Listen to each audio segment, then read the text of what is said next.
تو یہ تو دلیل نہیں ہوگی نا. اس لیے اتنی بصیرت نہیں ہے, وہ جان کر گمراہی پر جمع ہوا ہے. اگر اتنی بصیرت ہوتی تو اللہ اس کو اس سے زیادہ کا مکلف.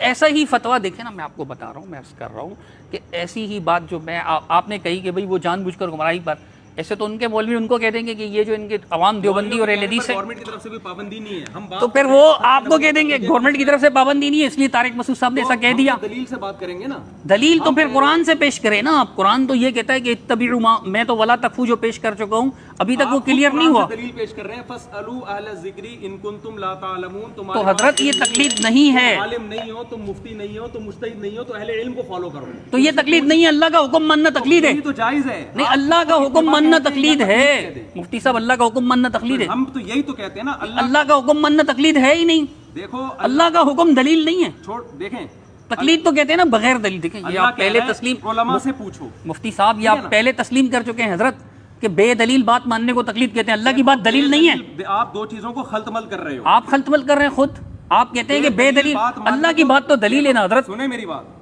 ایک ہے کہ اللہ نے کسی بات کا ہمیں حکم دیا, ہاں ٹھیک ہے نا, اللہ نے حکم دیا کہ علماء کو فالو کرو, ٹھیک ہے نا. نہیں, یہ کہا ہے کہ اللہ نے کہا علماء کو فالو کرو, اہل الذکر ان کو. تو سوال کا کہا ہے, فالو کرنے کا تو نہیں کہا ہے. سوال کیا فالو نہ کرنے کے لیے کرے گا یا فالو کرنے کے لیے؟ اگر وہ غلط جواب دے تو اس کو فالو کرنا چاہیے, اگر وہ غلط جواب دے تو اس کو فالو کرنا چاہیے. نہیں ہنسے نہیں پلیز, سنجیدہ رہیں, ہنسے نہیں. اس کو پتا کیسے چلے گا حضرت کہ یہ جواب صحیح دے رہا ہے غلط دے رہا ہے؟ اگر اس کو پتا ہوتا تو عالم کے پاس جانے کی ضرورت کیا ہے؟ تو پھر اس رافضی کو کیسے پتا چلے گا, رافضی عامی پکوڑے والے کو؟ رافضی کو عقیدے میں پتا چل جائے گا. اچھا, عقیدے میں خود تحقیق کرنا ہر یار عامی کو عقیدے کا پتا ہے, عامی کو عقیدے کا پتا ہے, عام آدمی کو اس پر واجب ہے کہ وہ عقیدہ, کیونکہ قرآن و سنت نے عقیدے کے بحث کو اتنا واضح بیان کر دیا کہ اس میں علماء سے پوچھنے کی ضرورت ہی نہیں ہے, جو بیسک عقائد ہے. عقیدے کے سوال جائز نہیں, عقیدے پہ سوال کرنا جائز نہیں ہے. عقیدے پر عقیدے پہ سوال کرنا جائز ہے, لیکن اس میں تقلید کرنا جائز ہے یا نہیں؟ بالکل جائز نہیں. دیکھیں سوال تقلید بنا رہے ہیں, اور پھر جب ہم کہتے ہیں کہ بالکل, اس لیے میں آپ کو بتاتا ہوں سوال تقلید نہیں ہے نا. ابھی چلیں تو صحیح میری بات. جی چلیں. جب ایک عامی آدمی عقیدے پہ عالم سے سوال کرے گا تو اس پر واجب ہے کہ اس سے دلیل پوچھے. اگر وہ عالم دلیل نہیں دیتا, اس کے لیے حرام ہے اس کو فالو کرنا. حضرت مفتی صاحب مجھے آپ کی اس بات سے اتفاق ہے, اس کی دلیل دے دیں. مسئلہ حضرت عالم سے پوچھے, مفتی صاحب میری بات سنیں, اتنا کافی ہے کہ یہ عالم برحق ہے اور مجھ سے علم میں زیادہ ہے. جیسے کہ تابعین نے صحابہ سے جب مسائل پوچھے ہیں تو اس اعتماد کی بیس پر کہ بھئی ان کو ہم سے زیادہ علم ہے. حضرت مفتی صاحب جب ایک منٹ ٹھہریے گا, تو دلیل اس کو پیش کرنی پڑے گی, صرف سوال کافی نہیں. میری بات سنیے, آپ نے کہا بہت اچھی بات کہی کہ بھئی آدمی جب عام آدمی جب کسی عالم آدمی سے یا مفتی صاحب سے عقیدے پر سوال پوچھے گا تو اس پر واجب ہے کہ دلیل مانگے. واجب ہے نا, آپ مجھے اس کی دلیل دیں. دلیل مانگنا واجب ہے. یہ کہہ رہے ہیں کہ عام آدمی, پکوڑے والا, شربت والا, گنے کے رس والا, گنے کے جوس والا, جوتے پالش کرنے والا مسلمان جب کسی عالم سے, مفتی سے, چلتے پھرتے سے نہیں, پکوڑے والے سے نہیں, مفتی صاحب سے سوال پوچھے گا عقیدے پر, تو اس عامی آدمی پر یہ واجب ہے کہ وہ اس عالم سے, مفتی سے دلیل طلب کرے. اس وجوب کی دلیل دیں. اس وجوب کو آپ خود تسلیم کر چکے ہیں کہ عقیدے میں تقلید جائز نہیں ہے, یہ خود آپ تسلیم کر چکے ہیں, ٹھیک ہے نا. تو جو آپ کی دلیل ہے وہی میری دلیل ہے. اجتہادی مسائل میں ایک منٹ دیکھیں نا, یہ تو اختلاف ہی نہیں ہے نا کہ آپ اس پہ دلیل مانگ رہے ہیں. حضرت اس طرح اگر دلیل نہیں مانگے گا تو پھر قادیانی بھی برحق ہیں, پھر تو رافضی بھی برحق ہیں. ظاہر ہے پہلے جب تو حق نہ حق کی حق اور نہ حق کی تفریق دلیل سے ہوگی نا حضرت. آپ کی بات کا خلاصہ یہی نکال جا سکتا ہے. مثلا آپ کہہ رہے ہیں کہ دیکھیں قادیانی بھی فتویٰ دیتا ہے, اس کا فتویٰ کسی کام کا نہیں ہے, تو مجھے اور آپ کو الحمدللہ بصیرت ہے, الحمدللہ ہمارے لوگوں کو ہے. لیکن ایک مثال کی بات ہے, روافظ بھی فتویٰ تو سب دے رہے ہیں, ہندو بنیے تک فتویٰ دے رہے ہوتے ہیں, ان کا پنڈت جیسے بولتا ہے لوگ وہی کر رہے ہوتے ہیں. عوام کا کیا قصور, عوام تو نہیں نا کوئی علماء ہوتے, ان کو کہاں سنسکرت آ رہی ہوتی ہے. میں حضرت یہ عرض کر رہا ہوں کہ یہ واجب ہے, اگر عقیدے پر تقلید, مطلب عقیدے پر وہ تقلید کرے, عقیدے پر اگر وہ سوال کرے گا تو اس پر واجب ہے کہ وہ دلیل مانگے. مفتی صاحب سے بھی لازم ہے کہ حضرت اس کی دلیل دو مجھے آپ. تو میں کہتا ہوں کہ اگر اجتہادی اس کی آپ دلیل دیں تو آپ کہتے ہیں عقیدے میں تقلید جائز نہیں ہے. بات یہ تھی اصل میں کہ میں نے آپ سے پوچھا کہ عقیدے میں تقلید جائز نہیں, واجب ہے دلیل مانگنا, آپ نے یہ ارشاد فرمایا, تو اس کی کیا دلیل ہے؟ آپ نے کہا آپ تسلیم کر چکے ہیں کہ عقیدے میں تقلید جائز نہیں ہے. جی میں مفتی صاحب میری بات سوال مکمل ہو جائے. میں نے عرض کیا تھا کہ ٹھیک ہے یہ بات تو سمجھ میں آ گئی, تو یہ تو دلیل سے ثابت عقیدے میں تقلید جائز نہیں ہے, یہ کس دلیل سے ثابت ہے, اس کی کیا دلیل ہے؟ اصول قسم کی بحث نہیں ہے, بالکل یہ جو بات جہاں سے شروع ہوئی تھی. تو یہ آپ مجھ سے عقیدے میں تقلید جائز نہیں ہے تو کس دلیل سے جائز نہیں ہے حضرت؟ بتائیے نا. میں نے ایک بات شروع کی دلیل کہ تقلید حرام ہے. میں نے کہا تابعین نے صحابہ. آپ کہہ رہے ہیں نا جیسے تقلید, میں کہتا ہوں نہیں, میں کہتا ہوں کہ تقلید ثابت نہیں ہے تو آپ مجھ سے دلیل مانگتے ہیں. آپ خود کہہ رہے ہیں کہ عقیدے میں تقلید جائز نہیں ہے, تو آپ بھی دلیل دیں نا کہ عقیدے میں تقلید جائز نہیں ہے. اس کی عقلی دلیل ہے, آپ بھی دلیل دیں کہ اگر عقیدے میں تقلید جائز ہوتی تو مشرکین جو اپنے باپ دادا کی شرک کے معاملے میں تقلید کر رہے ہوتے, قرآن ان کو اپریشیٹ کر رہا ہوتا. قرآن کہہ رہا ہے وَلَوْ كَانَ آبَاؤُهُمْ لَا يَعْقِلُونَ شَيْئًا وَلَا يَهْتَدُونَ. ان پر دلیل لے کر آؤ جو یہ شرک کر رہے ہیں نا. ہاتھو برہانکم ان کنتم صادقین. اس میں باپ دادا کو فالو کرنا کافی نہیں ہے, بلکہ قرآن کہہ رہا ہے اس کی دلیل لے کر آؤ کہ یہ بتوں کو تم نے کیوں معبود بنا رکھا ہے. اجتہادی مسائل میں کافی ہے. اجتہادی مسائل میں دیکھیں تقلید ہوتی کن چیزوں میں. عقیدے میں قرآن اور سنت نے عقیدے کے باب کو اتنا واضح کر دیا. مجھے تک پورا نا بات مکمل کروں, آپ خاموش رہیں. قرآن و سنت نے بیسک عقائد کے باب کو اتنا واضح کر دیا ہے کہ اس میں آپ عالم کو پرکھنے کے لیے بھی دلیل دیکھو گے کہ یہ عالم صحیح ہے بھی کہ نہیں ہے. آواز آئے گی کہ عالم کو پرکھنے کے لیے بھی, ورنہ تو قادیانی بھی صحیح ہو جائیں گے اور ہر ایک صحیح ہو جائے گا نا. تو پہلے یہ عقیدہ بھی اس کا درست ہے یا نہیں, اس کو قرآن و سنت نے, بلکہ یہ تو قرآن غیر مسلموں کے خلاف بھی حجت ہے جو علماء کو سرے سے مانتے ہی نہیں ہیں. ان کو بھی قرآن کہہ رہا ہے کہ ہاتھو برہانکم, جو اپنے شرک ہے اور جو تم آخرت کا انکار کرتے ہو ان پر دلائل لے کر آؤ. ابھی میری طرف توجہ رکھیں آپ. دوسرا مسئلہ ہوتا ہے مسائل کا. عقیدے کی بات تو مکمل.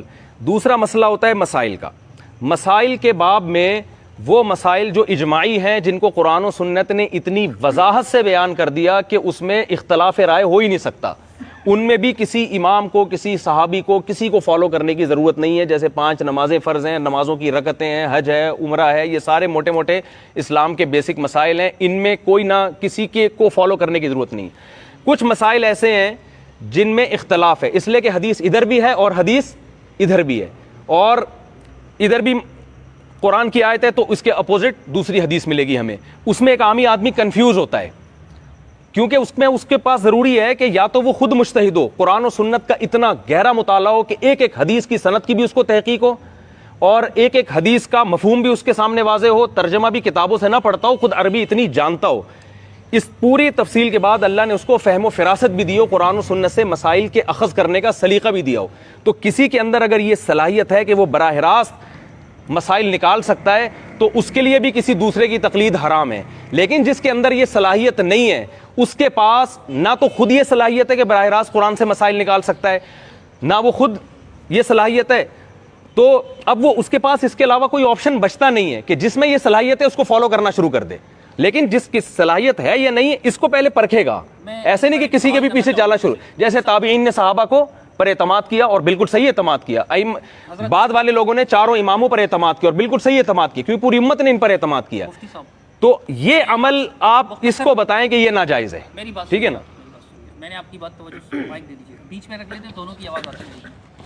تو دیکھیں میں یہ عرض کر رہا تھا آپ سے کہ یہ جو آپ کہہ رہے ہیں نا کہ عقائد میں تکلیف جائز نہیں ہے, عقائد واضح ہے, مجھے اس سے انکار نہیں ہے. لیکن یہ جو آپ فرعی کی مثال دے رہے ہیں کہ فروع میں واجب ہے, مجھے اس کی دلیل دیتے ہیں آپ فروع میں واجب ہے, عقائد میں جائز نہیں ہے. ایک منٹ میری بات تو سن لیں پلیز. دیکھیں آپ کہہ رہے ہیں کہ 2 حدیث ہیں اس کو تحقیق نہیں ہے, مثال کے طور پہ 2 حدیث ہیں اس کو اتنی تحقیق ہی نہیں ہے, ایک ایک راوی کا پتہ ہونا چاہیے. عقیدہ زیادہ اہم ہے, عقیدہ زیادہ اہم ہے, تو مسائل عقائد میں بھی اختلافی مسائل موجود ہے, حتیٰ کہ ختم نبوت بھی تو عقیدے کا مسئلہ ہے نا. لیکن اسی طرح علم غیب کا مسئلہ ہے, اسی طرح نور و بشر کا اور بہت سارے مسائل ہیں. میں یہ عرض کر رہا ہوں کہ ایک مسئلے پہ 2 حدیث ہیں, مثال کے طور پہ 2 حدیث ہیں ایک مسئلے پر. عام مثال میں رفع الدین کی نہیں دوں گا, چونکہ آپ نے اپنی وائس میں کہا تھا کہ وہ رفع الدین کی بحث چھڑ دے گا, میں نہیں چھیڑ رہا. میں یہ کہہ رہا ہوں کہ ایک مسئلے پہ 2 حدیثیں اور ایک ضعیف ایک نہیں. مسئلہ اجتہادی نوعیت کا ہے, فرعی نوعیت کا ہے, کفر اسلام کا نہیں ہے. یار یہ رفع الدین, فاتحہ خلف الامام, یہ کفر اسلام کے مسائل تو نہیں ہے نا, یہ کفر اسلام کے مسائل. تو اگر اس کو وہ حدیث ملتی ہے وہ اس پر عمل کرتا ہے, اس کے لیے جائز ہے یا نہیں؟ اگر وہ غلطی بھی کرے گا تو کیا وہ اس غلطی کی وجہ سے, اجتہادی مسئلہ ہے, فرعی مسئلہ ہے, لیکن اس نے دیکھا کہ یہ رسول اللہ صلی اللہ علیہ وسلم کی حدیث ہے, چلو میں اس کو فالو کرتا ہوں, حالانکہ وہ ہے حنفی, چلیں حنفی کو بھی چھوڑ دے, وہ شافعی ہے, لیکن اس نے دیکھا کہ یہ مسئلہ ایسا ہے میرے مذہب میں, لیکن یہ حدیث ایسے, وہ حدیث پہ اگر عمل کر لیتا ہے تو کیا وہ گناہ گار ہوگا؟ ایک عامی آدمی جس کو یہ نہیں پتا کہ یہ حدیث منسوخ ہے یا ناسخ ہے, یہ حدیث صحیح ہے یا ضعیف ہے, کیونکہ اس کا اپنا فیصلہ اس کے بارے میں یہ کہ یہ حدیث ضعیف ہے, یہ فیصلہ اس کا اپنا معتبر نہیں ہے, کیونکہ اس کو یہ اللہ نے علم عطا نہیں فرمایا, یہ صلاحیت عطا نہیں فرمائی ہے. لہذا اس کو ایسے موقع پہ کسی عالم پر اعتماد کرنا پڑے گا. اور وہ حدیث کو صحیح ہے ضعیف کہنے میں بھی تو عالم پر اعتماد کر رہے ہیں نا. سے بات کریں, میں آپ کی بات سمجھ, آپ کہہ رہے ہیں کہ اس میں اتنی صلاحیت ہی نہیں ہے کہ اس کو سمجھ سکے کہ یہ صحیح ہے یہ صحیح ہے. میں یہ تو میں بات مان رہا ہوں, صلاحیت تو عقیدے میں بھی نہیں ہے. عقیدے میں آپ کہہ رہے ہیں کہ اس کے لیے تقلید حرام ہے, جائز ہی نہیں ہے, ناجائز ہے. جتنی بھی مذمت کی جائے کم ہے مولانا سرفراز خان صفدر صاحب کے الفاظ میں کہ عقائد کے مسئلے پہ جس کی تقلید کرنا چلیں وہ سمجھ گیا, ہمیں اب آگے چلیں نا. ٹھیک ہے. مولانا سرفراز صاحب کو لے کے بیٹھ گئے آپ, آگے چلیں. ایک منٹ صبر کریں, ایک منٹ صبر کریں. تو مفتی صاحب ہیں, خیال رکھیں. دیکھیں حضرت, میں یہ کہہ رہا ہوں کہ عقائد میں تو مطلب عقائد میں اس کے پاس اتنا علم کہاں سے آ گیا؟ عقائد میں بھی تو اختلاف ہے, دلائل کا بھی اختلاف ہے, نصوص کا بھی اختلاف ہے. بات اختلاف سے مجتہدین کا اختلاف مراد ہوتا ہے, یہ نہیں کہ کوئی بھی قادیانی اٹھ کے اختلاف, اس کو ہم اختلافی مسئلہ نہیں کہتے. مجتہدین اور جو صحابہ میں جو اہل علم صحابہ تھے ان کے اختلاف کو ہم اختلافی مسئلہ کہتے ہیں, یہ ذہن میں رکھیں آپ. یہ اختلافی مسائل مطلب نہیں, جب ہم کہتے ہیں نا یہ مسئلہ اختلافی ہے تو اس کا مطلب یہ نہیں کہ وہ پکوڑے والے نے اختلاف کیا, تو پکوڑے والے کی بات نہیں کر رہا تھا. اس کا مطلب ہوتا ہے مجتہدین نے اختلاف کیا ہے یا قادیانی نے اختلاف کو, ہم نہیں اس کو اختلاف نہیں کہتے. میری بات سنیے گا, دیکھیے یہ جو جیسے عقیدہ علم غیب کا مسئلہ ہے, ٹھیک ہے, ایک خلق کثیر ہے جو کہتی ہے کہ رسول نبی مکرم صلی اللہ علیہ وسلم کو جمیع ما کان و یکون کا علم تھا. تو ہمارے علماء کرام کہتے ہیں کہ نہیں, ایسا نہیں تھا, جمی تو نہیں تھا. ما کان و یکون تو ہو سکتا ہے لیکن جمی نہیں تھا. تو اب یہ تو مسئلہ ہے, عامی کو کیا پتا کہ جمی ما کان و یکون اور جمی کے بغیر ما کان و یکون میں کیا مسئلہ ہے, ما کان و یکون ہے کیا, ما کان و یکون ہے کیا, ایک عامی کو نہیں پتا. ٹھیک ہے, وہ ایک قادری صاحب سے مسئلہ پوچھ لیتا ہے اور وہ اس کو کہتے ہیں کہ بھائی اللہ کے رسول صلی اللہ علیہ وسلم کو جمی ما کان و یکون کا علم تھا اور اس میں غلطی میں مبتلا ہو جاتا ہے تو یہ اس کے لیے جائز نہیں ہے, حرام ہے. ٹھیک ہے, وہ گناہ گار ہوگا. لیکن اگر وہ اجتہادی مسئلے میں اگر وہ پوچھ لیتا ہے مفتی صاحب سے اور مفتی صاحب اس کو غلط جواب دے دیتے ہیں تو وہ گناہ گار نہیں ہوگا. اگر اس کو پتہ ہے کہ غلط جواب ہے تو پھر تو گناہ گار ہوگا, لیکن اگر اس کو پتہ نہیں ہے اور عقیدے میں اگر اس کو پتہ نہ ہو تو عقیدے میں تو اس پر تحقیق لازم تھی, تو اس کے پاس وہ صلاحیت ہی نہیں ہے. پکوڑے والا کیوں نہیں ہے صلاحیت؟ عقیدے میں اللہ نے ہر ایک میں صلاحیت رکھی ہے, توحید کا عقیدہ, رسالت کا پکوڑے والا عقیدہ. کیسے پتہ چلائے گا؟ بالکل پتہ چلے گا, ورنہ تبھی تو اللہ اس کو جہنم میں ڈالے گا. میری بات تو کہ تمہیں جو ہے نا پکوڑے والے کو بات بھی پتہ چلے گا کہ اللہ ایک ہوتا ہے. یہ دلائل تو 2 اور 2 4 کی طرح واضح ہے. حضرت آپ جذباتی ہو. پکوڑے والے کو پتہ ہے کہ نص قطعی کیا ہے اور محتمل کیا ہے, اس کو پتہ ہے. اس کو پتہ ہے کہ اللہ ایک ہے, ٹھیک ہے نا, اللہ تو ایک ہے, یہ عقلی دلیل ہے. علم غیب عقیدے کا اس مسئلہ کو نہیں پتہ ہے ہے کہ یہ پوری امت کا اجماع ہے کہ نبی آخری نبی ہے. مفتی صاحب, ٹھیک ہے نا, مفتی صاحب, علم غیب عقیدے کا مسئلہ ہے یا نہیں؟ بالکل عقیدے کا مسئلہ ہے. ہاں, تو ایک پکوڑے والے کو کیا پتا کہ جمی ماں کے ملکن کی جو روایت پیش کی جا رئی ہے وہ ضعیف ہے. پکوڑے والے کو جمی و ما کانا و ما یکونو کی اصطلاح معلوم نہیں, لیکن وہ اگر وہ کہتا ہے کہ نبی کو ماضی کا بھی علم, مستقبل کا بھی علم, حال کا بھی, ہر چیز کا علم ہے, تو اس کے سامنے آیات رکھی جاتی ہیں, علماء ان کی آیات, اس پر لازم ہے کہ وہ اس کی تحقیق کرے کہ دوسری طرف کی آیتیں کون سی ہیں, کیونکہ یہ عقیدہ تو قرآن نے اتنی واضح بیان کیا ہے کہ ایک آیت اس کے سامنے آ جائے گی. اجتہادی مسائل میں اگر وہ تحقیق کر لے تو کیا یہ ناجائز ہو جائے گا اس کے لیے؟ اجتہادی مسائل میں وہ تحقیق کرنا اس کے لیے ناجائز نہیں ہے, لیکن میں کہتا ہوں, ارے بات تو سنیں نا پوری کمپلیٹ ہو. جب مجتہدین کا کسی مسئلے میں اختلاف ہوا ہے نا, یہ اختلاف اس کی علامت ہے کہ اس میں دلائل اتنے آسان نہیں ہیں. اتنے آسان ہوتے تو اتنے بڑے بڑے مجتہدین کا اس مسئلے میں اختلاف نہ ہوتا. تو مجتہدین کا اس اختلاف ہونا اس کی علامت ہے کہ یہ اتنا ہلکا مسئلہ نہیں ہے جتنا آپ سمجھ رہے ہیں کہ پکوڑے والا بھی اس کو حل کر لے گا بیٹھ کے. یہ ہے اصل بات. جبکہ عقیدے کا مسئلہ واضح ہے, تو مجتہدین کا اختلاف ہونا, کیونکہ آپ دیکھ رہے ہیں کہ ایک حدیث صحیح ہے ایک ضعیف ہے, بالکل ٹھیک ہے, ایسا ہی ہے, ایسے موقع پہ صحیح حدیث کو لیا جائے گا, لیکن 2 صحیح حدیثیں ٹکرا رہی ہیں. ایک مجتہد ایک حدیث کا ایک مفہوم لے رہا ہے, دوسرا مجتہد اس حدیث کا دوسرا مفہوم لے رہا ہے. اس میں عامی آدمی کے پاس اسلم راستہ یہ ہے کہ وہ ایک کو فالو کرے اور دوسرے پر تان و تشنیع نہ کرے. میں اس کی ایک مثال دیتا ہوں. ایک اہل حدیث کا میرے پاس فون آیا, اس نے مجھے کہا کہ میں ایک لڑکی سے شادی کرنا چاہتا ہوں, اس کا ابا راضی نہیں ہے, ٹھیک ہے نا, ابا راضی نہیں ہے. لاہور سے فون آیا میرے پاس, تو کیا میرے لیے یہ نکاح جائز ہے یا نہیں؟ میں نے ان سے کہا آپ کس مسلک کو فالو کرتے ہیں؟ اس نے کہا میں اہل حدیث ہوں لیکن میں مسلک کو فالو نہیں کرتا, مجھے دلیل سے جواب چاہیے. میں نے ان سے ایک بات کہی, میں نے کہا آج تک آپ اہل حدیث سے مسئلے پوچھتے رہے ہیں, دلیل آپ ان سے پوچھتے رہے ہیں, ٹھیک ہے نا, آج آپ حنفی عالم سے کیوں پوچھ رہے ہیں دلیل؟ تو اس نے کہا دیکھیں اس بحث کو چھوڑیں آپ, میں جو ہے نا میں دلیل سے بات کرتا ہوں, تو آپ جو ہے نا دلیل بتائیں کہ بغیر باپ ولی کی اجازت کے بغیر لڑکی سے نکاح جائز ہے یا نہیں. میں نے کہا میرے پاس بہت دلائل ہیں لیکن میں آپ کو نہیں دوں گا. اس لیے نہیں دوں گا کہ دیکھیں یہاں ہو کیا رہا ہے, ایک مسلک کو فالو کرنے کا کیوں حکم دیا جا رہا ہے؟ جب ابو حنیفہ نے کہا کہ بغیر ولی کے نکاح جائز ہے تو دلیل ابو حنیفہ کے پاس بھی ہے, جب امام شافعی نے کہا کہ بغیر ولی کے نکاح جائز نہیں ہے تو دلیل ان کے پاس بھی ہے, دونوں کے پاس دلیل ہے, لیکن اس دلیل کی تطبیق میں دونوں ائمہ سے تطبیق نہیں ہو سکی کہ ایک رائے پہ جمع ہو جائیں. جب دونوں اماموں سے نہیں ہو سکا یہ کام, کیونکہ اتنا تعارض ہے, ایک کو ایک بات صحیح لگتی ہے, دوسرے کو دوسری بات صحیح لگتی ہے, بات کمپلیٹ ہونے سے پہلے نہیں ہوئی نا کمپلیٹ. تو جب ان سے یہ مسئلہ حل نہیں ہوا تو ایسے موقع پہ ایک عامی آدمی کے لیے اہون یہ ہے کہ وہ ایک کی رائے کو فالو کرے, چاہے اس کے اگینسٹ جا رہی ہو چاہے اس کے حق میں جا رہی ہو. اگر عوام کو آپ اجازت دے دیں گے پینترے بدلنے کی تو وہ طلاق کے مسئلے میں اہل حدیث کو فالو کریں گے. علماء کو اجازت ہے پینترے بدلنے کی, اور مفتی صاحب ایسے معاملے میں علماء کو اجازت ہے کہ وہ پینترے بدلے. علماء کو دلیل کی, وہ عالم جو اپنے آپ کو مجتہد سمجھتا ہے, جس کا یہ دعویٰ ہے کہ میں مجتہد ہوں, اس کو پینترا بدلنے کی اجازت ہے. مطلب مجتہد کب تک رہے آپ کے خیال سے؟ جب اس کو قرآن و سنت پر بھرپور عبور حاصل ہو جائے اور وہی سمجھتا ہو. جو مشہور مجتہد ائمہ ہیں ان کے بعد بھی مجتہد ابھی یہ 14ویں 15ویں صدی میں 13ویں صدی میں بھی عقلاً ممکن ہے, آ سکتا ہے, لیکن ہیں ہوئے, مجھے نہیں پتا ہے کہ نہیں ہے, نہ یہ میری بحث ہے, میں کیا کروں گا اگر ہے بھی تو میں نے کیا کرنا نہیں. اچھا ٹھیک ہے, کھلا ہوا اجتہاد سے میری بات کوئی بھی پیدا ہو سکتا ہے, تو جو بھی پیدا ہوگا وہ نہ کرے کسی کی تقلید. حضرت میری بات تو سنیں, آپ مثال پیش کر رہے ہیں نا کہ ایک امام کو فالو کرنا ہوگا. امام ابو یوسف رحمۃ اللہ علیہ نے ایک حمام سے غسل فرمایا, یہ فتاوی شامی میں لکھا ہوا ہے, آپ چاہیں گے تو میں بھی شو کر سکتا ہوں, کتاب گاڑی میں رکھی ہوئی ہے. مجھے اس کا جواب دیں جو اہل حدیث عالم کا میں نے کہا کہ یہ اگر ہم اس کو پابند نہ کریں تو پینترے بدلے گا کہ نہیں بدلے گا. ایک طلاق جب دی جائے نا, ایک طلاق پابند کس دلیل سے کریں گے آپ؟ اس دلیل سے کہ اللہ زمین میں فساد کو پسند نہیں کرتے. شہوت پرستی کے ہر دلیل قرآن و سنت سے نہیں ہوتی, تو شہوت پرستی قرآن و حدیث سے نہیں رک سکتی کہ اسے پابند کر دیں گے آپ قرآن و حدیث کو فالو ہم کہہ رہے ہیں قرآن و حدیث کو فالو کرو, لیکن اختلافی مسئلے میں چونکہ دونوں طرف دلیل ہیں, اس کو فالو کرو گے تو بھی قرآن و حدیث کو فالو کرنا کہلائے گا, اس کو فالو کرو گے تو بھی. اگر ہم نہیں رہے نا آپ بات میری, جب اس کو بے لگام چھوڑ دیں گے آپ میری بات ہی نہیں تو وہ شہوت پرستی کا راستہ اختیار کرے گا, اور قرآن اس شہوت پرستی کو پسند نہیں کرتا. اس کی میں آپ کو ایک مثال دیتا ہوں, میں قرآن سے مثال دیتا ہوں. میں اس کی ایک منٹ صبر کیجیے نا, میری بات تو سنیے. کیوں میں آپ کیوں نہیں سن رہے میری بات؟ مجھے تو آپ بولنے ہی نہیں دے رہے مجھے, جب سے آپ گھنٹے سے تو آپ بول رہے ہیں. ایسا نہیں ہے, آپ جب یہ ریکارڈنگ سنیں گے تو آپ دیکھیں گے کہ آپ کی بات بہت زیادہ ہو رہی ہے. بولنے پر گورنمنٹ کی طرف سے دیکھیں کوئی پابندی نہیں, مجھ پہ پابندی ہے گورنمنٹ کی طرف سے, مجھ پہ گورنمنٹ نے پابندی لگائی ہے, مفتی طارق مسعود پر پابندی نہیں ہے. بھائی میں بھی اسی گورنمنٹ کا فرد ہوں نا حضرت, میں بھی اسی گورنمنٹ کا فرد ہوں. آپ مجھے اینڈ تک بولنے دیتے ہیں؟ میں بھی اسی گورنمنٹ کا فرد ہوں جس گورنمنٹ میں آپ رہتے ہیں, میں انڈین گورنمنٹ کا نہیں ہوں. بھائی بول کے مکمل خاموش ہو جائے نا پھر مجھے بولیں, اس لیے میں کہہ رہا ہوں ٹائم دیں. ٹھیک ہے, جب اینڈ ہو جائے نا آپ کا, پھر جب میں بولوں گا تو آپ نے درمیان میں حرف نہیں, ٹائم طے کر لیتے ہیں پھر 5-5 منٹ کا.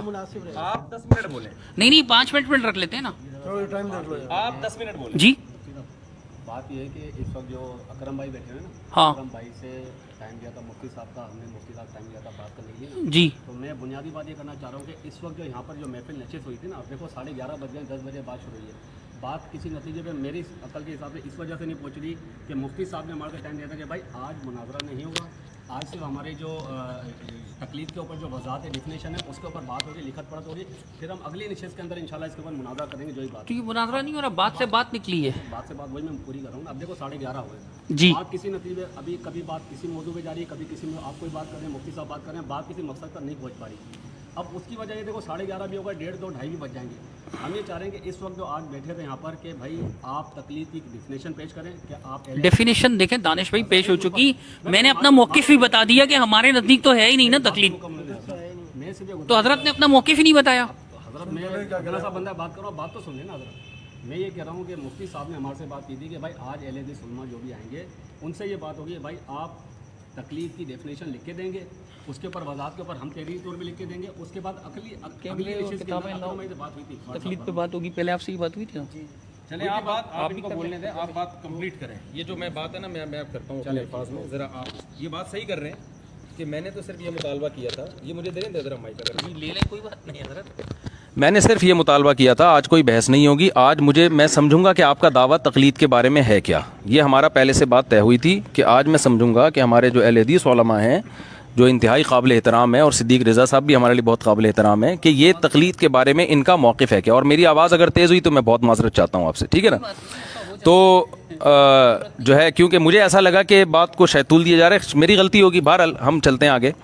تو آج جو یہ مجلس میں طے ہوا تھا یہ ہوا تھا کہ آپ تقلید کو ڈیفائن کریں گے کہ تقلید آپ کی نظر میں ہے کیا. کیونکہ آپ ایک معنی بیان کر رہے ہیں, میں دوسرا معنی بیان کر رہا ہوں, تو دونوں کا دعویٰ ہی سیم نہیں ہے, تو وہ مرغے جیسی مرغوں کی لڑائی ہوتی ہے نا صحیح ہے نا, کہ ان کو یہ نہیں پتا کہ یہ بحث کس چیز پہ کر رہے ہیں. تو اس کی مثال ایسے ہے جیسے میں ایک دفعہ کسی گاؤں میں بیٹھا ہوا تھا تو ہمارے کوئی اجنبی شخص آیا ملنے کے لیے, تو اندھیرا تھا, نہ میں ان کو پہچانا نہ وہ مجھے. میں نے ان سے پوچھا آپ کون؟ انہوں نے کہا کہ میں فلاں علاقے میں رہتا ہوں. میں نے کہا میں بھی فلاں علاقے میں. انہوں نے کہا کہ آپ جو ہے کیا کرتے ہیں, کس مدرسے میں پڑھتے ہیں؟ میں نے کہا اس مدرسے میں. انہوں نے کہا میں بھی اس مدرسے میں.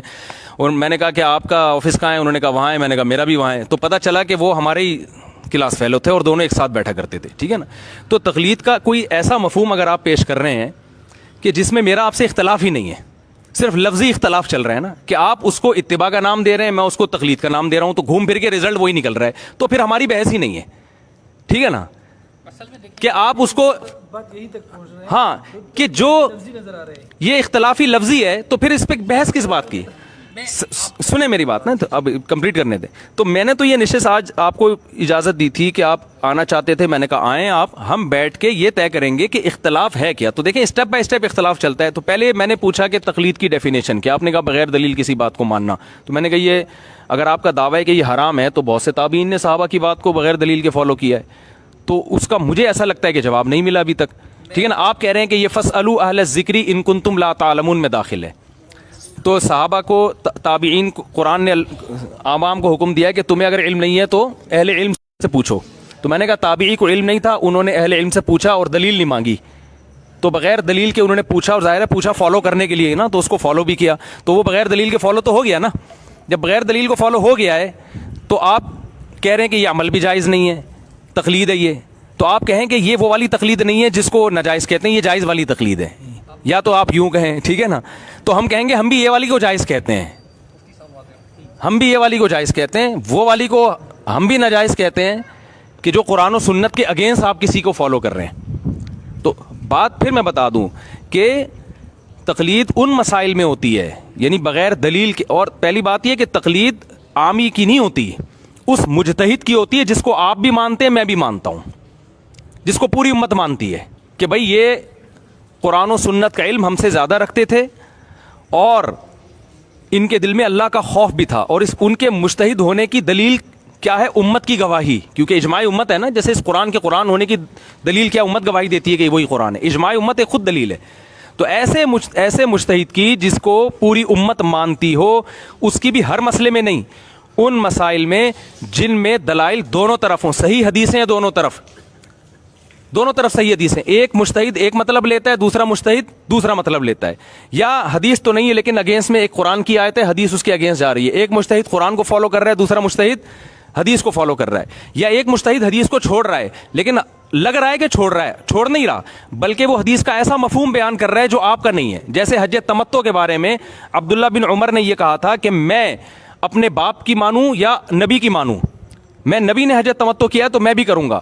تو لیکن ہم کہتے ہیں کہ ابو بکر, عمر اور عثمان نے حدیث نہیں چھوڑی, بلکہ انہوں نے حج تمتع والی حدیث کا وہ مفہوم بیان کیا کہ اس سے اب حدیث کی مخالفت نہیں ہو رہی. تو بعض یہ ہم بھی کہتے ہیں, تو مفہوم وہ بیان کیا انہوں نے. عبداللہ بن عمر نے حدیث کے ظاہر کو لیا, انہوں نے حدیث کے ظاہر کو نہیں لیا, انہوں نے کہا اس کا دوسرا مفہوم ہے. تو آپ ایک عامی آدمی کو ہم یہ کہتے ہیں کہ جب دلائل دونوں طرف ہیں, یا تو آپ اتنے بڑے مجتہد بنیں کہ آپ میں خود یہ صلاحیت ہو کہ ان فروعی مسائل میں آپ اپنی رائے قائم کر سکیں. اگر آپ میں یہ صلاحیت نہیں ہے تو اب عامی کو یا تو یہ اختیار دیا جائے کہ جب چاہے جس عالم کی بات کو فالو کرے. اس میں جو فساد ہے میں نے آپ کو بتا دیا. لوگ ایک طلاق بائن کے مسئلے میں امام شافعی کی رائے کو فالو کریں گے, ان کے یہاں بائن نہیں ہوتی, رجی ہوتی ہے. اور جب عورت چاہے گی کہ میری شوہر سے جان چھوٹ جائے تو وہ ابو حنیفہ کی رائے کو فالو کرے گی. دلائل حالانکہ دونوں طرف ہیں. تو ایسے موقع پہ ہم یہ کہتے ہیں کہ عوام کو خواہشات سے بچانے کے لیے اسلم راستہ یہ ہے کہ اس کو کہا جائے کہ ایک فقہ کو فالو کیا جائے, چاہے وہ آپ کی رائے کے خلاف ہو یا آپ کی رائے کے اگینسٹ ہو. کن مسائل میں؟ ان مسائل میں جن میں دلائل دونوں طرف ہیں اور مجتہدین میں دونوں طرف کے دلائل کی وجہ سے اختلاف پیدا ہوا ہے, کیونکہ اس میں یہ صلاحیت نہیں ہے. اگر صلاحیت ہو تو پھر تو گلی ختم ہو گئی نا. تو جس میں صلاحیت ہے وہ نہ کرے. ہم اس کو کب کہہ رہے ہیں؟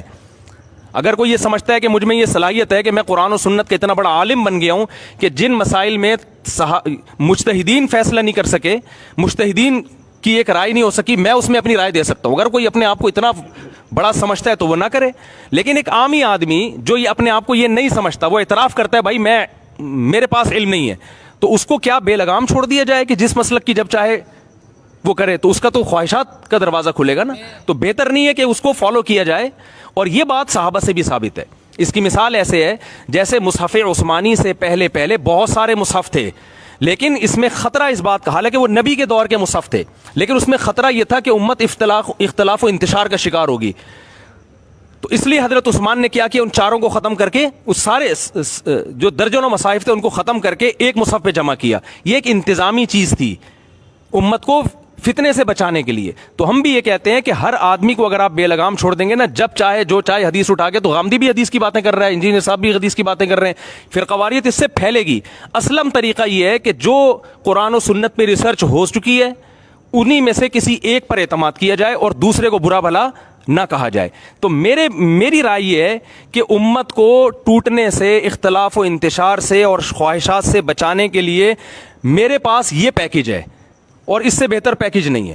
اگر آپ کے پاس کوئی دوسرا پیکج ہے، جو آپ کا پیکج کیا ہے؟ آپ کا پیکج یہ ہے کہ نہیں، ہمارا پیکج بھی آپ تسلی سے سنیں گے نا. تو آپ کا پیکج یہ ہے کہ نہیں بھائی، لوگ خود فیصلہ کریں کون سی حدیث صحیح ہے، کون سی حدیث ضعیف ہے. جو حدیث ان کو صحیح لگتی ہے اس پر چلیں، اس میں ان کو مجتہدین کی